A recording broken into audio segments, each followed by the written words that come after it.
बहुत सारी तो सासू माँ होंगी, कितनी सासू माँ बन चुकी हो, हाथ उठाइयो। इतनी सारी सासू माँ बैठी हैं यहाँ पर, तब बैठा नीचे करो। हाँ तो दादी नानी अब बनने की तरफ है, बन चुके हो। अब होता क्या है, अब मैं बताता हूँ, दो तरह की सासुएं होती हैं। जैसे आपकी फ्रेंड सर्किल, सहेलियां, हालांकि आपके पास ज्यादा टाइम है नहीं, अब आप लोग योग में लग गए हो। मैं तो पिछली बार भी पूछ रहा था, मैंने कहा योग नहीं करा रही होती तुम क्या करती, बोले हम तो चुगली चपाटा कर रहे होते एक दूसरे के। सच बात है, कुछ तो कर रहे होते ना। या फिर वो बैठा करके ताली बजा करके जो है ना वो चलता। कीर्तन तो कीर्तन बहुत ऊंची चीज है, वो थोड़ी सी कम वाली बात। सत्संग और कीर्तन को तो बदनाम कर रखा है लोगों ने। उसके अर्थ को समझ लो, सत्संग का अर्थ क्या है, कीर्तन का अर्थ क्या है। ये बहुत गहरे शब्द हैं, ये इनका बहुत गहरा मीनिंग है। सत्संग और कीर्तन तो आपको जो यहां कराया गया वो है, इसको ध्यान रखना। तो जो यहां नहीं कराया गया है वह फिर सत्संग और कीर्तन नहीं है, यह भी समझना है आपको। तो बैठ करके, जैसे एक कोई आई आपकी फ्रेंड सर्किल में, आप हैं, अरे मेरी वाली तो बहू ऐसी आई है, ये तो ऐसा करती है, घर में तो यूं हो गया है। बोले अच्छा। तो अब इसमें दो चीजें, एक ने कही ये बात, अब आप अच्छी सास होंगी तो क्या करेंगी, आप उसको उल्ट समझाएंगी। ये सुन लो, आपको सबको अच्छी बनना है, जो बन चुकी हैं, जो अगली तैयारियां जिनकी हो रही है, सुन लो अभी से। तो आपको क्या करना चाहिए, आप वैसे ही होंगे ना तो आप कहेंगे हाँ तुम्हारी क्या कहानी बहन, हमारी भी ऐसी ही है, मेरी वाली तो और भी ऐसा करती है, वो तो यूं करती है, वो तो यूं करती है। 50 उसने बेचारी ने 5 शुरू करी, 15 तुम अपनी सुनाओगी अलग से।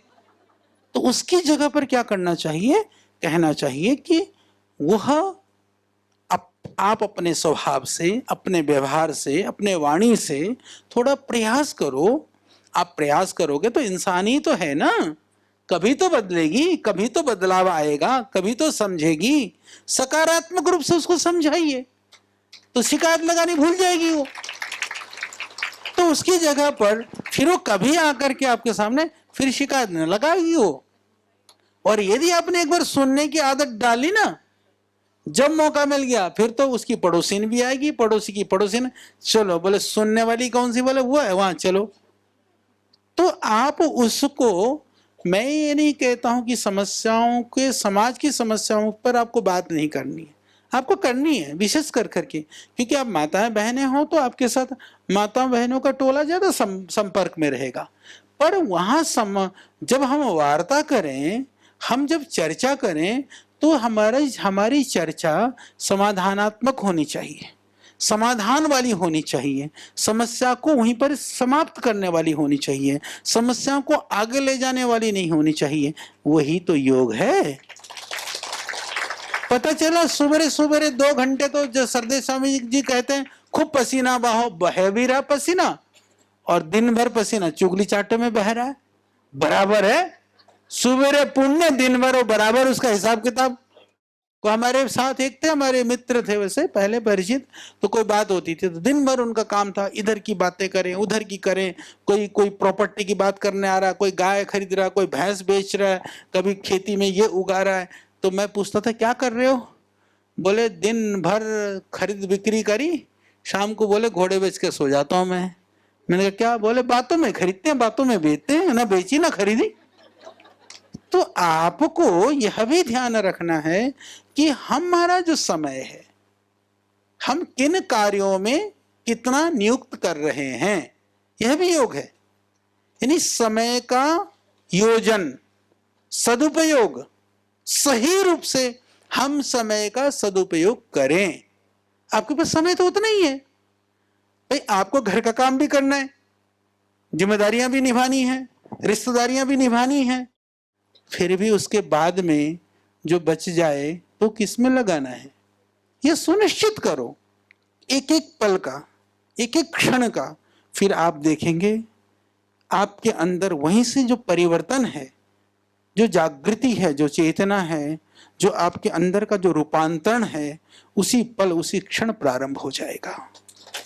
तो इसीलिए ना रंग से, ना रूप से, ना आयु से फर्क पड़ता है हमारे विचारों से, हमारे चिंतन से, फिर हमारे कार्यों से।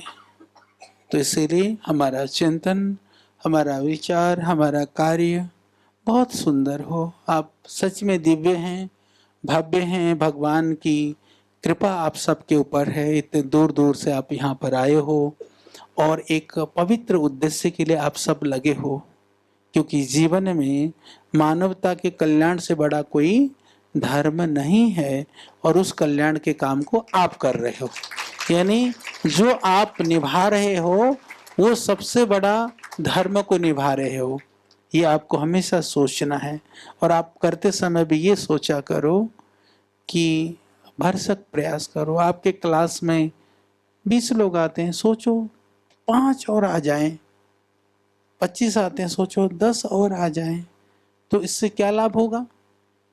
हो सकता है जो कक्षा में आ रही हैं, जो 4-5 लास्ट वाले हों, उसको कोई भयानक बीमारी होने को हो, कोई समस्या से ग्रसित होने को हो, वो आपने उसको ठीक कर दिया, तो उसका पुण्य किसको मिलेगा?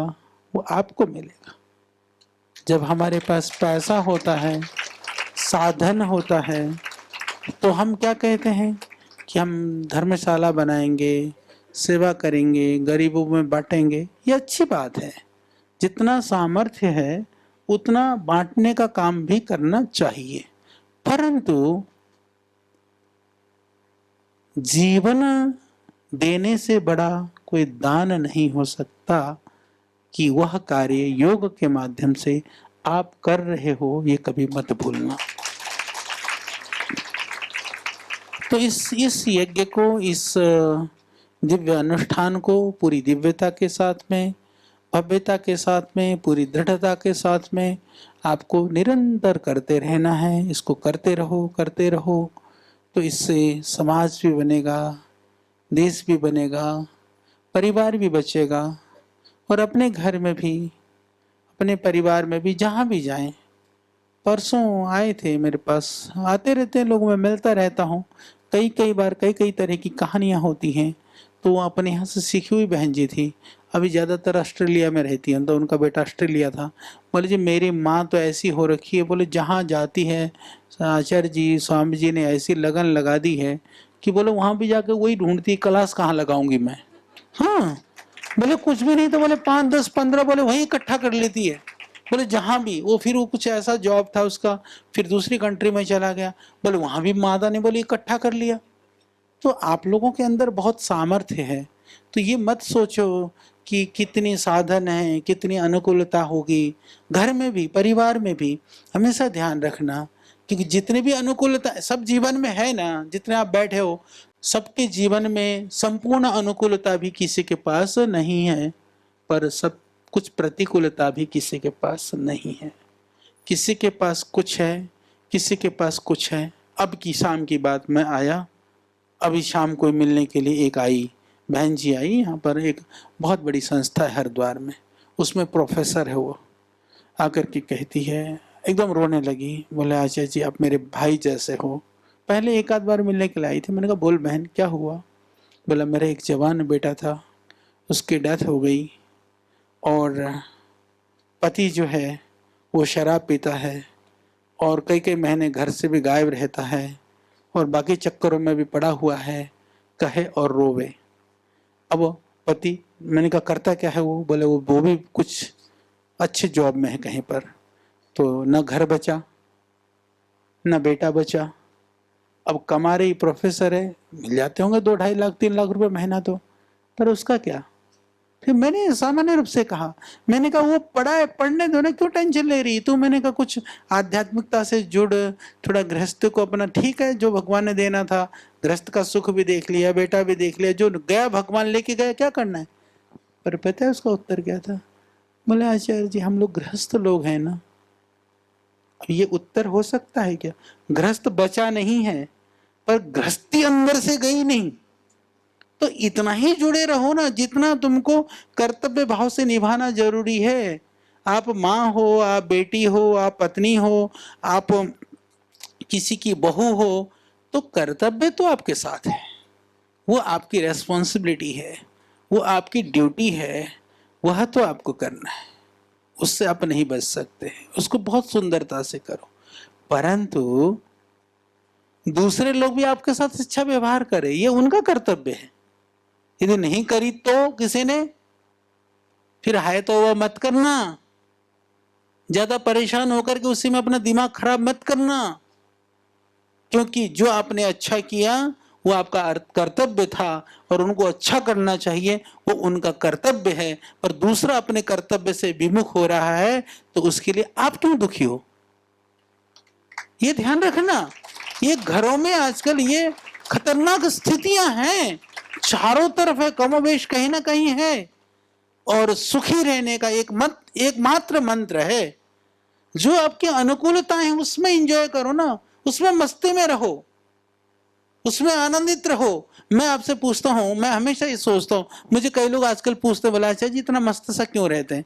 मैंने सबको ये बताना शुरू कर रखा, और सच बात बताएं, ये मेरा मंत्र है। मैंने वो हमारा वाला मंत्र आप एक दिन से आज से शुरू कर दो। मैं हमेशा सोचता हूँ आज मुझे मस्त रहना है, खत्म कहानी।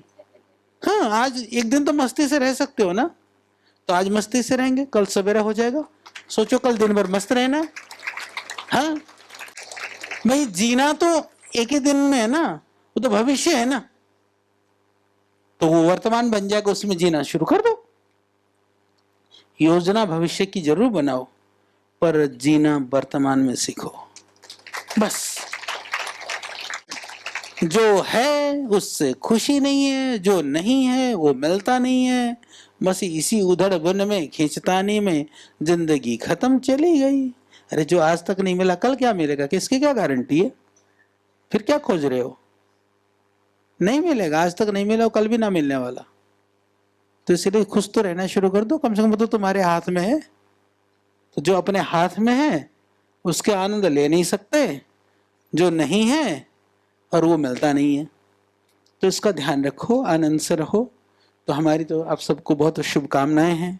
बहुत, तो मैं यही कह रहा था, ये ऋषियों की देन है। बात तो वहां से शुरू करी थी मैंने। ये परिवार नाम की जो संस्था और व्यवस्था है ना, पाश्चात्य देशों में, मैं अभी लिख रहा हूँ इंसाइक्लोपीडिया ऑफ वर्ल्ड हिस्ट्री, मैं अभी लिख रहा हूँ, मेरी टीम लगी हुई है उसके अंदर, कि हम विश्व के इतिहास की बात अभी लिख रहे हैं।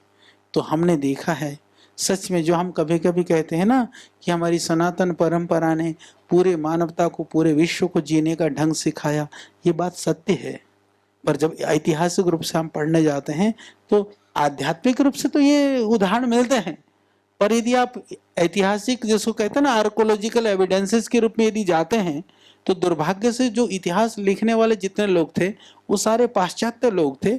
उन्होंने सनातन या भारतीय संस्कृति को गौरव को देने का काम किसी ने नहीं किया। उन्होंने उसको किस तरह से उसको क्षीण किया जा सकता है, समाप्त किया जा सकता है, उसके लिए प्रयास किया। इसलिए सही माने में हमारे इतिहास को हम सिर्फ यदि आध्यात्मिक दृष्टि से देखते हैं तो हम महसूस कर पाते हैं, पर भौतिक दृष्टि से जब इतिहास को पढ़ते हैं तो कभी आप जान नहीं पाते हैं। तो हम प्रयास कर रहे हैं कि जो हमारी सनातन आध्यात्मिक की जो परिभाषाएं हैं इतिहास के रूप में भी वो दिखाई दे। यह संभव है और ऐसा ही था जैसे आध्यात्मिक के रूप में दिखता है। तो आज भी विदेशों के अंदर अभी तक भी, मैं आपको बताऊं, परिवार नाम की संस्था नहीं स्थापित हो पाई, नहीं हो पाई है वहां पर। आज हमारे यहाँ दुर्भाग्य से वो परिवार नाम की जो संस्था है आज खंड खंड हो चुकी रही, टुकड़े टुकड़े में बंटना शुरू हो गया। देखा देखी, हमें तो जो हमारी समृद्धशाली चीजें थी उनको बचाने का प्रयास करना चाहिए था। हमने गलत देखते हुए भी अच्छे को छोड़ करके गलत का अनुसरण किया है, तो जो हमें सुख कभी प्राप्त होने वाला है नहीं। तो हम इनकी मर्यादाओं को, इनकी व्यवस्थाओं को बना करके रखें। समाज में अपने आप को, मैंने कहा ना कि जितना दे सकते हैं हम देने वाले बने, तो देने से स्वयं प्रसन्नता आती है और बाकी समाज को भी हम प्रसन्न कर सकते हैं। तो बहुत सारी बातें हैं, जितने आपने यहाँ सीखा है, जितना जाना है, जितना समझा है, उसको जानो, समझो, निरंतर सोचो, चिंतन करो। देखो, भटकने से कुछ भी नहीं। आदमी जब परेशान होता है ना, भटकना शुरू हो जाता है। कोई कहीं पीर में, मजार में, मंदिर में, कहीं इधर उधर दुनियादारी, कोई बाबा, कोई बाबी, कोई पता नहीं क्या क्या आजकल तो ऐसे फैशन बना दिया है। देखो सनातन क्या है, ये जो कथा भाषण प्रवचन कहानियां सुनाते हैं ना, वो सनातन नहीं है। सनातन शास्त्र है, हमारे वेद हैं, उपनिषद हैं, दर्शन हैं। अपने घरों में रखो, 2-4 पन्ने पढ़ो, छोटी छोटी उनकी व्याख्याएं मिलती हैं, उनके अलग अलग भाषाओं में आपको लिखा हुआ मिलता है, जहाँ से भी मिले। आप ये जो व्हाट्सएप यूनिवर्सिटी में समय खराब करने से अच्छा ये दिन दुनिया जहाँ के जो 4 घंटा, मैं कहता हूँ कि 4 घंटा आप फालतू के वहाँ जा कर के कथा के नाम पर, इसके नाम से समय बर्बाद करने से अच्छा शास्त्रों को पढ़ो। ये सोच करके पढ़ो कि साक्षात ऋषि आपके सामने बैठे हैं, वो आपको उपदेश दे रहे हैं। ऐसा महसूस करते हुए उन लाइनों को, उन पंक्तियों को, उन श्लोकों को पढ़ोगे तो आपको ऐसा लगने लगेगा कि सच में ही सब आप निर्द्वंद हो जाएंगे, निर्भ्रांत हो जाएंगे, सारी भ्रांतियां निकल जाएंगी और जीवन के रहस्य के साथ में धर्म के मर्म को भी आप अच्छी तरह जान पाओगे। तो इसको करो और बाकी कुछ चिंता करने की जरूरत नहीं है। लोग कहते हैं कि ये ग्रह, ये नक्षत्र, ग्रह भी हैं, नक्षत्र भी हैं, सब कुछ है, जीवन में उसका आंशिक प्रभाव भी पड़ता है, ये बात सही है, परंतु वह वास्तु ग्रह नक्षत्र इतना नहीं है बलशाली कि तुम्हारा सब कुछ ही उसी से उल्टा पुल्टा हो जाए। मैं तो पतंजलि में, जैसे मैंने कहा ना कि जब मेरे पास तो बहुत बड़े बड़े लोग आते हैं वास्तु के, ज्योतिष के, और उन्हीं की बात मैं आपको बताता हूँ।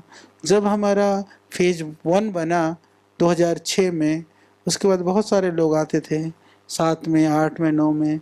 मुझे अच्छी तरह पता है, बहुत सारे ज्योतिषियों ने, वास्तु वालों ने कहा कि आपका ना ये यहाँ बना हुआ है, ये यहाँ बना है, ये बहुत बढ़िया है, इसलिए खूब उन्नति हो रही है। हमने कहा चलो जी अच्छी बात है, बढ़िया बन गया है। फिर जब 9, 8, 9, 10 में जब पूज्य स्वामी जी ने आंदोलन खड़ा कर दिया, शुरू हुआ, सब उल्टा पुल्टा होने लगे, मैं वहाँ बैठता था, फिर वही ज्योतिषी वास्तु तंत्र आते थे, बोला तुम्हारा ये यहाँ होना चाहिए था, वो उधर बन गया, वो वहाँ होना चाहिए था, वो उधर हो गया, इसलिए सब उल्टा पुल्टा हो रहा है। तो हम वो भी सुनते रहे। अब उसके बाद में फिर जो है, फिर अभी कुछ बीच में आए, फिर वो चलता रहता है, क्योंकि श्रद्धेय स्वामी जी जब पंगा लेते हैं तो लोग भी पीछे लग जाते हैं, लगे रहते हैं, और नहीं लेते हैं तो भी लगे रहते हैं। तो इससे अच्छा है ना दुष्टों के साथ पंगा लेना। हाँ, मान लीजिए हम कुछ ना करें तो भी बकवास करें, तो करारा जवाब देकर के ही चले ना, वही अच्छा है। तो हम लगे, तो फिर वो लोग वही बातें करते रहते, मैं सुनता रहता हूँ। अभी भी कुछ 3-4 महीना पहले किसी ने कहा जी ये बहुत बड़े वास्तु ज्योतिषी हैं। फिर एक आए सज्जन, मैंने कहा सच में बताओ कितना फर्क पड़ता है? बोला आचार्य जी फर्क यह पड़ता है, यदि मैं बड़ा वास्तु ज्योतिषी मेरे को बनना है तो किसी के घर में जाकर के जब तक थोड़ा बहुत तोड़ फोड़ ना करा दूं, तो बोले मुझे मानते ही नहीं कि मैं बड़ा वास्तु ज्योतिषी वाला हूं। तो बोले हम तो कराना पड़ता है। ये सत्य बात बता रहा मैं आपको, कि बोला हम ऐसे ही चले जाएं, बोले ऐसे ही ठीक हो जाएगा, लोग सोचते इसको कुछ नहीं आता। क्योंकि आपको इसका कारण क्या है समझो, इसका कारण यह है क्योंकि आपको जो पता है आपको उस पर भरोसा नहीं है। हाँ, क्योंकि आपने यदि मकान बना भी लिया है तो आपको ये कोई कह दे कि ये तो बहुत अच्छा है, ठीक बढ़िया बना है, तो फिर भी आपको डाउट है अपने ऊपर। कोई आकर ये उल्टा बना, इसको खिड़की तोड़ो, इस दरवाजा इधर बदलो, कमरे को इधर कर दो, बेड को नहीं तो इधर से पूरब से घुमा के पश्चिम कर दो, तो आपको लगता है हाँ ये सही है। क्यों? क्योंकि आपने किया था कोई गलत था क्या? पर अपने पर भरोसा नहीं था। इसलिए अपने पर भरोसा करना सीखो। सब बढ़िया है, सब अच्छा है, ठीक है? तो अच्छी तरह से रहो। तो बहुत बहुत प्रणाम, सबको वंदन, अभिनंदन, ओम।